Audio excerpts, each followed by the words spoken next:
রাহমাতুল্লাহি ওয়া বারাকাতুহু। আমার নাম মোহাম্মদ শাহরিয়ার, আমি প্রথম শ্রেণীতে পড়ি। আমি এখন হাদিস বলবো। 21 নম্বর হাদিস শরীফ, লা ইয়াদখুলুল জান্নাতা কাতিউন। হাদিস শরীফের অর্থ, আত্মীয়তা ছিন্নকারী বেহেশতে প্রবেশ করিবে না। 22 নম্বর হাদিস শরীফ, আয-যুলমু যুলুমাতুন ইয়াউমাল কিয়ামাহ। হাদিস শরীফের অর্থ, জুলুম কিয়ামতের দিন ভীষণ অন্ধকার হইয়া দেখা দিবে।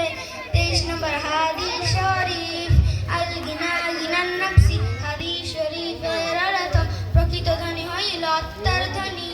24 নম্বর হাদিস শরীফ, কুল্লু বিদআতিন দালালা। হাদিস শরীফের অর্থ, প্রত্যেক বিদআত গুমরাহি বা পথভ্রষ্টতা। 25 নম্বর হাদিস শরীফ, আম্মুর রাজুলি সিনবু আবি। হাদিস শরীফের অর্থ, চাচা বাপের মতো। আসসালামু আলাইকুম ওয়া রাহমাতুল্লাহি ওয়া বারাকাতুহু। মাশাআল্লাহ, মোহাম্মদ শাহরিয়ারকে অসংখ্য ধন্যবাদ তার চমৎকার কণ্ঠে হাদিস পরিবেশন করার জন্য।